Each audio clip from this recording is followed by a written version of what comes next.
Perkenalkan, nama saya Septian Danari, mahasiswa Institut Agama Kristen Negeri Toraja, Fakultas Keguruan Ilmu Pendidikan, Program Studi Pendidikan Agama Kristen.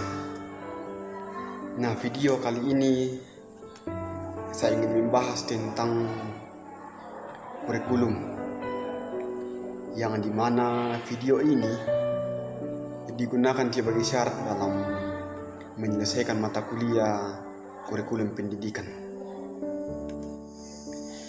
Kemudian materi kita saat ini itu mengenai tentang kurikulum. Nah, pembahasan kita kali ini mencakup 3 poin. Yang pertama ialah hakikat kurikulum, dan yang kedua ialah komponen kurikulum, dan yang ketiga ialah jenis kurikulum. Maka dari itu mari kita membahas satu persatu. Nah, yang pertama ialah kurikulum. Mari kita berbicara tentang kurikulum. Jadi kurikulum itu ialah rancangan di dalam satuan pendidikan yang disusun, kemudian diterapkan di dalam satuan pendidikan, diterapkan pada peserta didik, yang dimana penerapannya itu dilakukan oleh guru di dalam proses pembelajaran. Kemudian kurikulum ini akan berhasil ketika penerapannya di dalam satuan pendidikan itu sesuai.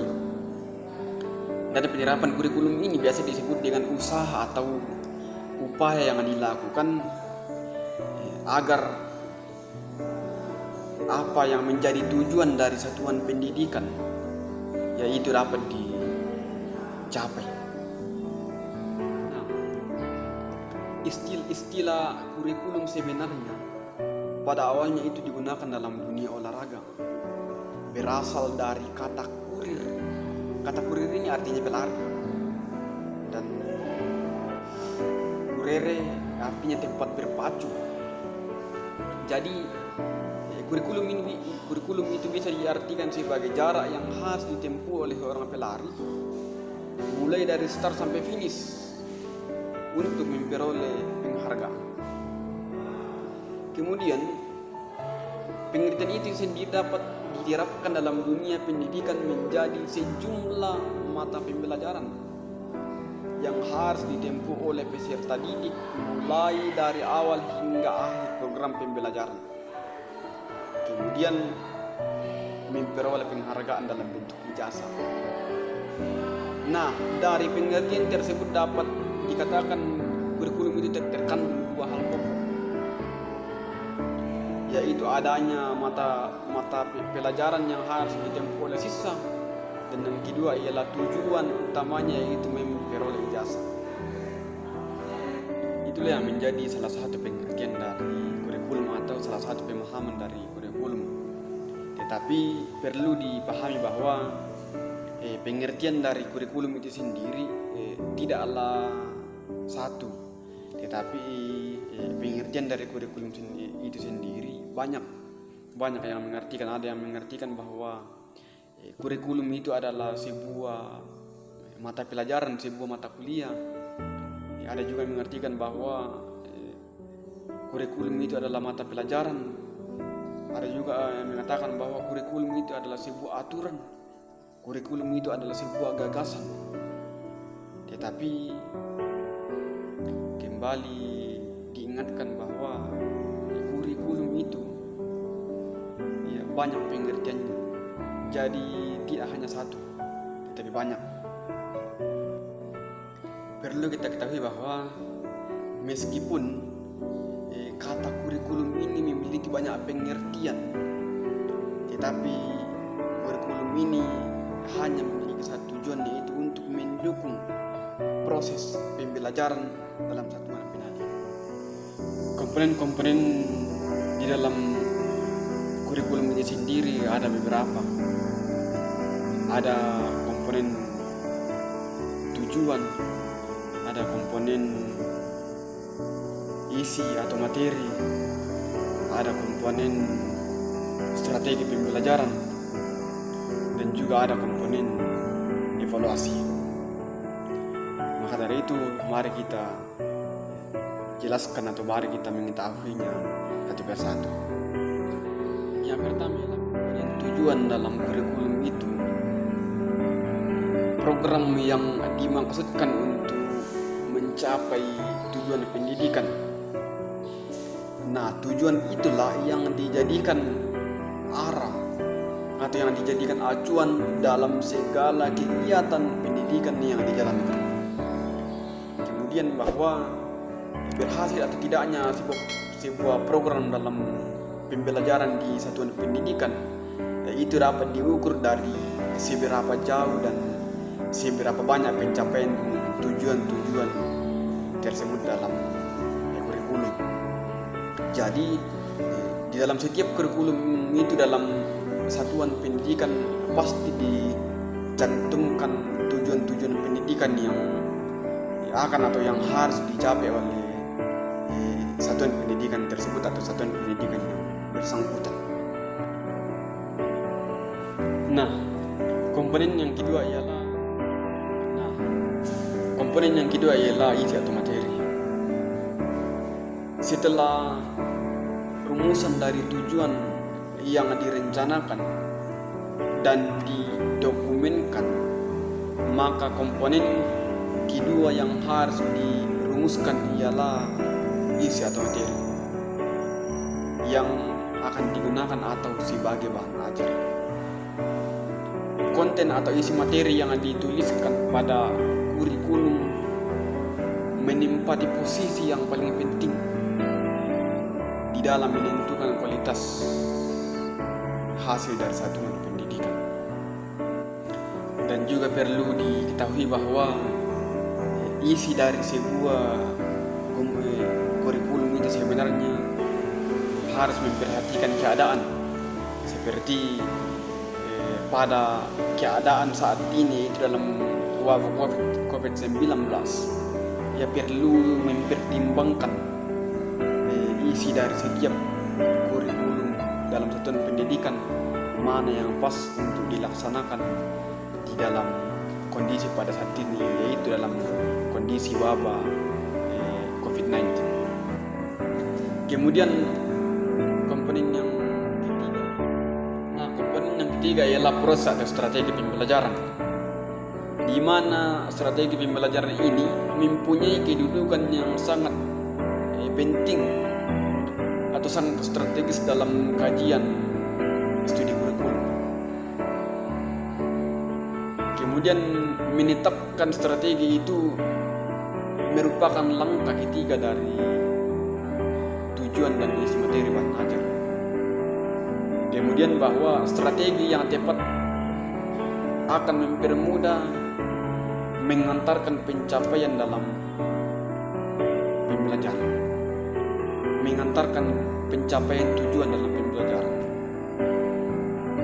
Jadi strategi pembelajaran ini merupakan salah satu cara di dalam menyampaikan materi supaya peserta didik ini lebih cepat memahami terhadap materi yang disampaikan.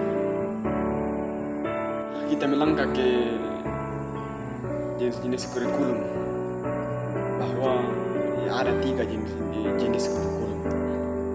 Yang pertama ialah separate subjek kurikulum. Separate subjek kurikulum ini sendiri ialah jenis organisasi kurikulum yang terdiri dari mata pelajaran yang terpisah-pisah. Nah, istilah lainnya ialah kurikulum ini dinamakan kurikulum mata pelajaran terpisah atau tidak menyatu. Nah, mengapa dikatakan demikian? Karena data-data pelajaran yang disajikan pada peserta didik dalam bentuk subjek atau mata pelajaran yang terpisah satu dengan yang lain. Penyusunannya itu didasarkan atas pengalaman dan kebudayaan manusia. Lalu kemudian disederhanakan, disusun secara logis, kemudian disesuaikan dengan umur dan perkembangan peserta didik.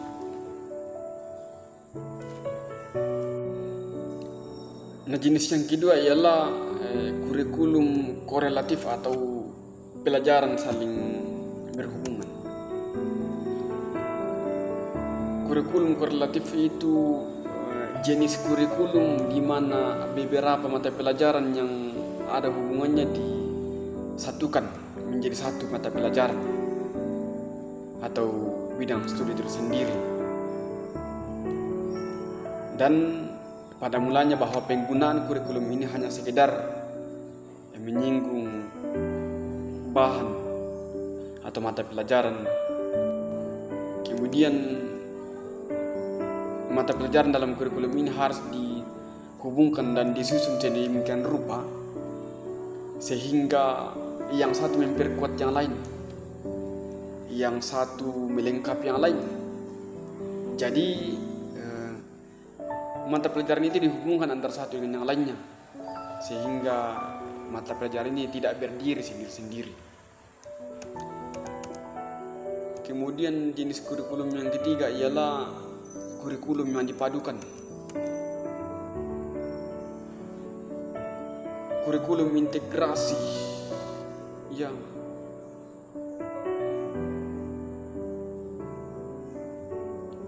kemudian kurikulum yang berikutnya ialah kurikulum yang dipadukan.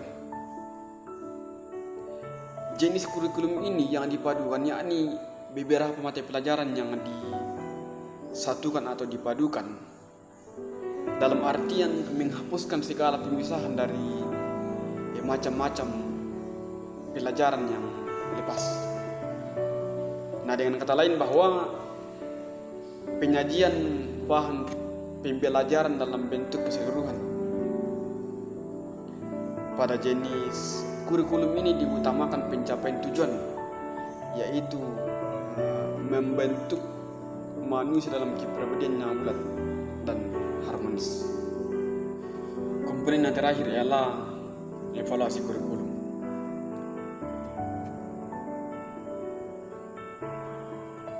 Evaluasi kurikulum sendiri merupakan salah satu komponen di dalam kurikulum. Evaluasi kurikulum ini dimaksudkan untuk memeriksa tingkat ketercapaian tujuan-tujuan pendidikan yang diinginkan, yang diwujudkan melalui kurikulum yang bersangkutan.